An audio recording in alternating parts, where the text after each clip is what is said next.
It's the penultimate episode of the series. It is the final SmackDown of the series. This is our final chance to catch up with Raw before WrestleMania. But can we do it? Let's find out. Let's run the intro.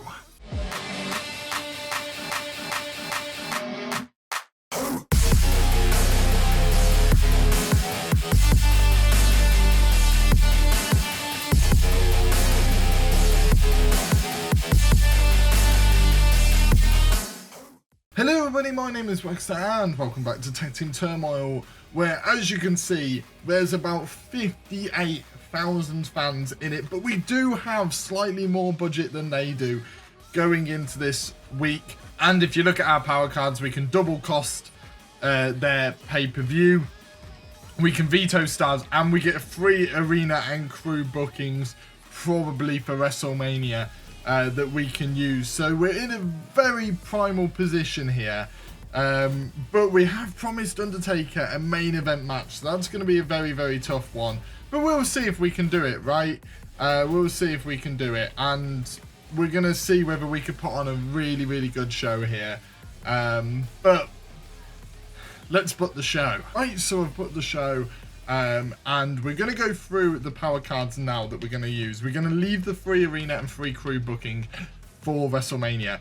We are going to double cost Raw for next week's show, which is WrestleMania.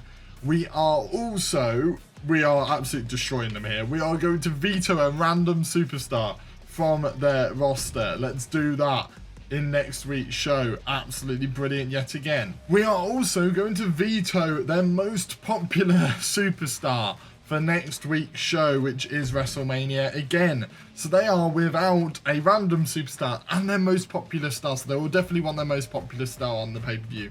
And all their matches will be double costing, meaning that if they were to put on a TLC match, it'd be 60 grand, not 30 grand, which is really useful, to be fair.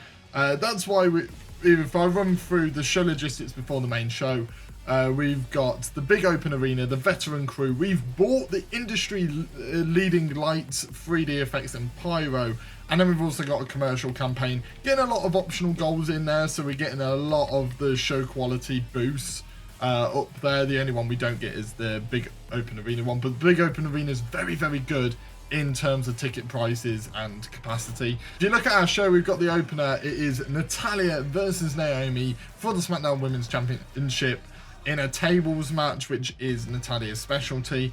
Then we've got Xavier Woods in a South promo. We've got a mid-card match between Rick Boogs and King Nakamura, this time in a TLC match. Then we've got Ivar calling out Chad Gable, so neither of them will get injured before the pay-per-view, which will be very useful. Taking advantage of Ivar's popularity as well, which is 94 at this point. Then we've got Omos versus Fabian Eichner in a tables match, which is Omos's speciality, but Kingston is running in on that one. We've got a charity promo with Sasha Banks, which does give us a small boost of fans. I feel like fans is needed more than revenue. But I am tempted to do the revenue, but I think we should be fine on that front, so I will go with fans. And then we've got The Undertaker versus Kane, the Brothers of Destruction, facing Randy Orton and Riddle, RK Bro, for the SmackDown Tag Team Championships. We are hoping that neither of RK Bro get injured. We've left it as a normal match. We're hoping they don't get injured. We're taking the risk, yes, I know. The only benefit with taking this risk is the fact that we do have Rick Boogs and Nakamura, who quite frankly could put on a decent mid-card match if needs be, and we just won't have the SmackDown Tag Team Championships on the card. Which is weird that this series is named Tag Team Turmoil and the Tag Team title's about to take a back burner, but sometimes it is what it is. Right, so the opener. Natalya versus Naomi in a tables match for the SmackDown Women's Championships. Natalya wins it in a 4-star match, and that goes up to a level 4 rivalry. That is perfect. That match is going to be unreal at the pay-per-view, especially when I put it in an Extreme Rules match, which is Naomi's speciality as well. And then we got a South promo by Xavier Woods, which ups his popularity by 5, which is really good.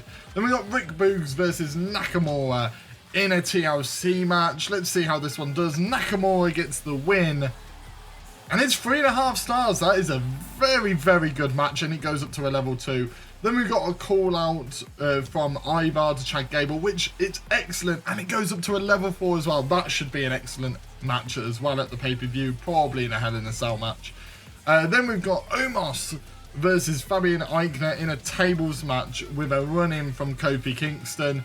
Omos still manages to get the victory though in a 3.5-star match. If this main event is 3.5-star or better, this has been an incredible show just before WrestleMania.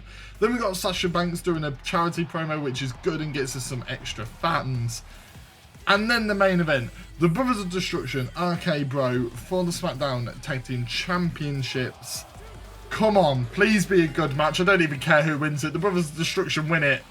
It's 3.5-star. We've done it. We've put on a really, really good show there. That is absolutely brilliant. I genuinely can't put into words how brilliant that is. Right, so we're moving on to Raw now. We've got Pete Dunne and the Hurricane versus Cameron Grimes and Roderick Strong for the Raw Tag Team Championships. Where Roderick Strong and Cameron Grimes win in a 3.5-star match. It's not as good as ours, but they have a charity promo which kind of equals out our charity promo, or vice versa, we've equaled out theirs. Mia Yim versus Beth Phoenix. I think Mia Yim's a new signing for them, and I think Beth Phoenix might be as well. That's a 2.5-star match, not as good as ours, which is really good to know. Lacey Evans has a very good promo. Yokozuna versus Apollo Crews in the mid-card. In a normal match, Apollo Crews gets the victory. How is that a 4-star? How? How is that a 4-star? There's no rivalries involved in that.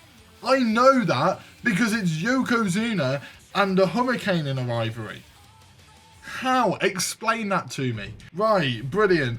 Then you've got Austin Theory calling out Apollo Crews, which is a rivalry. That's excellent, wonderful, good for you. And then we got R-Truth versus Brock Lesnar for the WWE Championship. R-Truth still manages to beat Brock Lesnar. And that's a 4.5-star. I get that. Do I get that though? Do I get that? Because that's our women's one was a level 3. Right? Maybe popularity maybe is coming to that one a bit more. That's very mixed if you look at that. We've beaten them on a couple. They've beaten us on a couple, and roughly by the same amounts as well. So I don't really know. We've both had good booking. I'm kind of looking for injuries here. We avoided injuries. That's incredible for us. And I think they've avoided injuries as well. So I think, looking at this, Roderick Strong might be their most popular person, which, I mean, doesn't affect them as much as I was kind of hoping.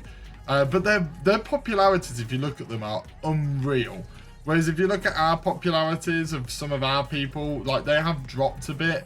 I don't know how that's happened, but they definitely have. But it's still pretty good. So how did we get on? Looking at it, we gained 32,000 fans. I think that's really, really good. And we gained a lot of money. So we've got a hell of a lot of money going into WrestleMania. That's nearly 500,000. That's more than enough, especially with the free crew bookings and the free arena bookings. That's more than enough money to put on a very, very good show. And King Nakamura is very good at TLC matches. So the likelihood is, if we have any problems with the tag division, we can put on that match as well. But 32,000 fans is very, very good. I don't think there's anything else that we need to pay attention to. No. And we get the special promotion. The special promotion, for those of you that are wondering, is we retain the majority of our fans. So then what that means is, I'll show you on the next screen. Here we go. I'll show you here. So if you look at... I'm trying to find it now. If you look at the fan retention rate on the left-hand side of your screen, it says 0.95. If we use that special promotion, it will just be 1, so we don't lose any fans, we just gain new ones, which is really, really useful, because if you look at that new fan section, it's 138,000. If we use a special promotion, that's how much we'd actually gain. So that is absolutely amazing if we can use that, and obviously we'll use that. How many fans did they gain? We're still number 2. We gained 32. They gained 29. So we've closed the gap to 55,000, which is really, really useful. But they do have a tidge more money than we do. And the Hurricane and Pete Dunne are an incredible tag team. And Beth Phoenix has a really good feel for tables matches. So that's going to help them out a lot. So they are still number 1. It's like It is literally like 54,000. It's so close going into this final week. I genuinely can't call it. It's WrestleMania. Have we got any emails before WrestleMania? Here we go. Hey, something's up. I can't have Ivar taking part in your show. No! No! No! You can't take Ivar away from me. I know that's what I've done to them, but you can't do that. I've worked so hard. They've clearly got a veto star card. And they've vetoed Ivar.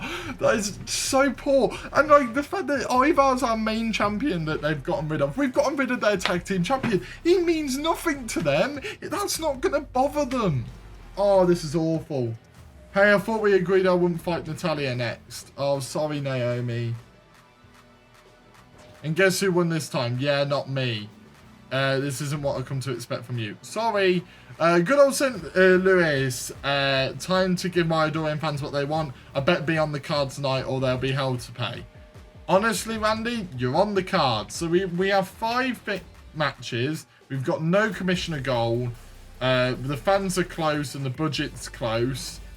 And then if you look at this, we could use the 2 Extreme to help an Extreme Rules match, which would be the women's title match. So that would be useful. But as we said, we've got the special promotion and the free bookings. And looking at it, Ivar, right, I can't believe I'm saying this. Because he can't lose the title at Mania, Ivar is our Universal Champion to end the series. That's confirmed. And he will end our most popular star as well. Because he'll end on 96 popularity. Wow. Wow. So it does mean that we will need to use the Nakamura and Rick Boogs one. You know, we will have to use that 110%. We will need to use it. So that's not very useful because the Omos rivalry with Kofi Kingston stayed at a level 2 as well. So we've only really blowing off 2 rivalries, which is Otis and Xavier Woods. And we are blowing off Naomi versus Natalya. Those are the only ones that we're really blowing off. The rest, we aren't blowing off. Yeah, that's been a very interesting episode. Next episode is WrestleMania. Put down in the comments down below, do you think we can win at WrestleMania and win this series? Make sure to hit that like button if you have enjoyed the video, and make sure to subscribe so you do not miss the finale.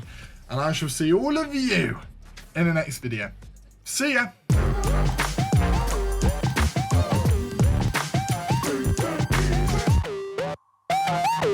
They vetoed Ivar. We're screwed.